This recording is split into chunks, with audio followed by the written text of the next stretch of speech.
You may have first been introduced to Augustine Burroughs with his memoirs, Running with Scissors or Dry or others, books that seem to me to be self-help in the truest sense. But now his book is out, This Is How. He wants to help you. He joins us now. Augustine, welcome. Hi, thanks for having me. You talk about when things happen over and over every day, we sort of accept them as true. That's Right. what the truth is. And sometimes you need to take a step back and say, well, it doesn't have to be this way. That's exactly true. And I mean, there are just so many examples of that. But, you know, one of the sort of keystone examples of that was, you know, during segregation. And we all know Rosa Parks, you know, and the whole thing with the busing black people in the back and white people in the front. And I was talking to a man who grew up in the segregated South, and he was saying to me, it was fascinating. He was saying, you know, it was just the way it was, and we didn't really think about it. He was speaking for himself, you know, and his family, and he was a black man. He was saying it was just the way it was. But before Rosa Parks, years before Rosa Parks, a young teenage girl got on the bus. Claudette Colvin. Claudette Colvin got on that bus, and she was, and she sat in the front. She didn't want to move because she'd been learning about slavery in school, and so uniformed police officers, big old Southern boys, came on that bus and told that girl to get off. Now, I'm from the South. You know, my uncle was from Alabama, and, you know, you just imagine you got a handful of these big old boys looking at this girl who must have been just tiny and trembly and, you know, telling her to get off this bus. And they had to pull her off the bus screaming, and she was screaming the words, "It's my constitutional right."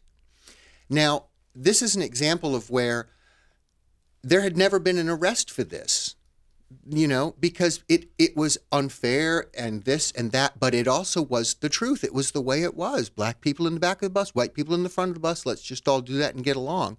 And this girl tore a rent in the fabric of the world. I mean, she literally did. And and then after that, you know, it sort of galvanized the community. And Rosa Parks, who was very, you know, well-educated, demonstrator. She was a professional person, really. Mm-hmm. She stepped forward and, you know, of course, became the icon, the poster of you know, ending that segregation. But that's an example of where looking around and you see, well, yeah, the sky is red because my grandmother said it's red, and my dad talks every night about what a pretty color red it is.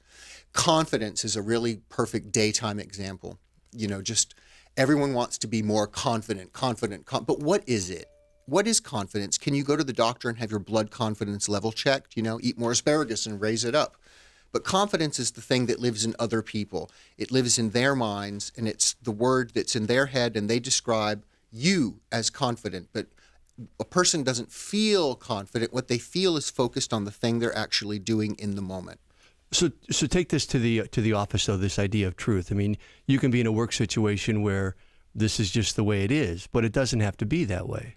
It doesn't have to be that way. And one of the things that that I talk about that is related to like job searching is when, and I've done this. This is why I know well why not to do it. When you're meeting, you know, when you're like a candidate for a job, and you know you're meeting your prospective employers, it's almost like going on a first date in this way. You really don't want to put your best foot forward. You don't want to position yourself as, you know, who you really hope to be real soon when you pull your eggs, you know, pull yourself together.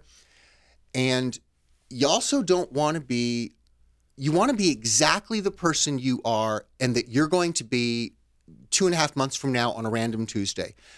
This potential boss that you're meeting wants to know actually what you're going to really and truly be like once the sheen of the patina of the interview process is over. You know, not your interview personality, but your real personality. And the way to do that is by not being nervous and crazy and looking at, you know, everything in the office, but to focus on, again, what's happening in the moment. Do the thing you're actually doing when you're doing it. It's interesting you say you shouldn't try to impress people. No.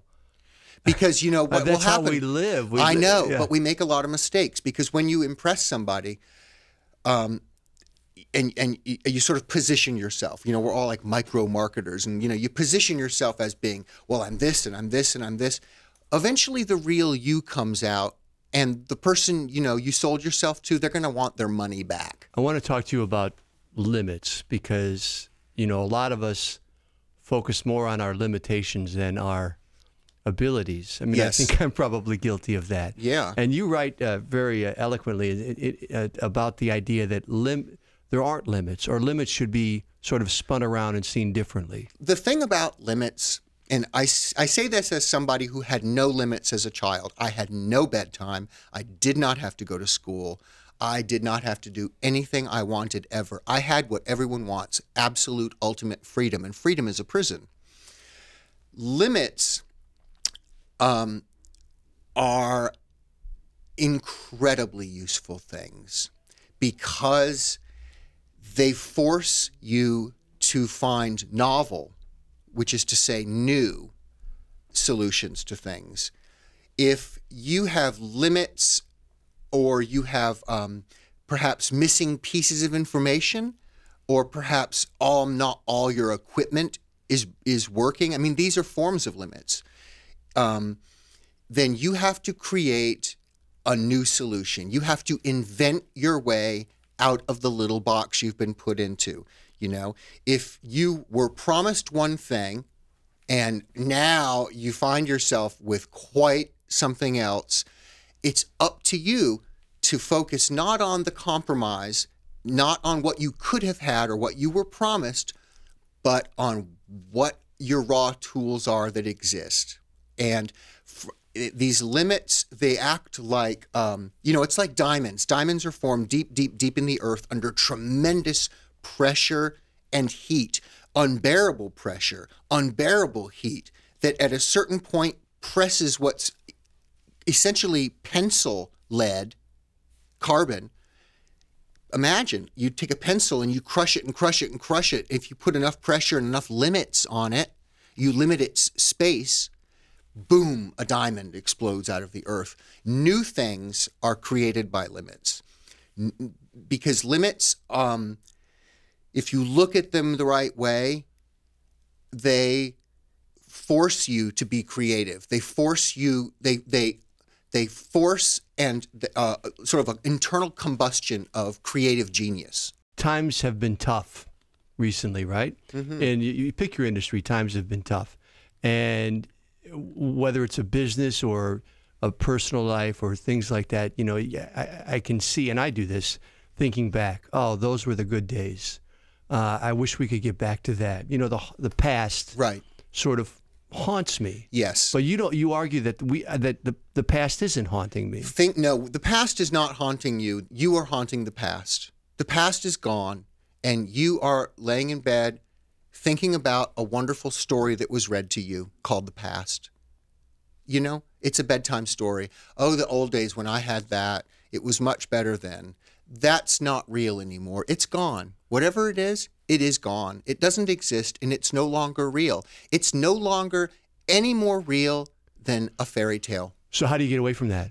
You think about what you want your life to be, what you want your life. You know, we have been programmed in our society to believe there's a trajectory. We go to elementary school or kindergarten, elementary school, middle school, high school, college, or some sort of innovation path and invention, and we build our little .com thing, and we become successful, and we get more successful, and our 401k grows, and we have kids, and and it's not linear like that. It just isn't like that. You may end up in the middle of your life having to start over completely from scratch. I've had to do that. And it's easy to think, but I had so much, but this isn't fair. This is wrong. Well, you know what? That's probably true, but that's also academic and beside the point. It doesn't matter if it's fair. You know, this is one of those things where you cannot be a victim in life, even if you've been victimized. Maybe you were once really successful, you had your own business, and now you're working for what used to be your competitor in a lower rank, and you want to just hang yourself every day. That's because, you're playing in your mind the way it used to be. That's the way it was. And you can't get over the fact this is so unjust. Now you're working for your old competitor and they're stupid. They've always been stupid and you're smarter. and it's not fair. And it doesn't matter that it's not fair. What matters is, so what do you want to do? What do you want to be? And what are you going to do with what you have now? Another self-imposed limit. Absolutely. But worse, more dangerously, when you think about the past in those terms of like what used to be and it was better then, what you're doing is you're giving yourself permission to remain in a state of inertia. This is almost like when I was a heavy smoker. I tried the pill, I tried the patch, I tried, hypnosis, I tried all these things and nothing worked for me. So I would say to friends, as I lit up a cigarette, nothing worked. And my friends would think, well, maybe it's because you started smoking when you were so young, And I realized at a certain point with clarity, wow, these things didn't work because when the smoking pill didn't work, I was able to say, the smoking pill, I'm still smoking, it didn't work, so I get to buy myself more time. The fact is, I didn't need anything to stop smoking except to put my hand down and not reach for a cigarette. The reason I didn't is because it's extremely uncomfortable. It's not painful. It's not hard. It's easy to stop smoking. You don't have to operate your thumb against the lighter. It's much easier not to smoke than to smoke, but it's not comfortable, and I like comfort. Straight words from Augustine Burroughs. It was nice to talk to you again. Always good to see you. Thanks for having me. It's always great to be here with you.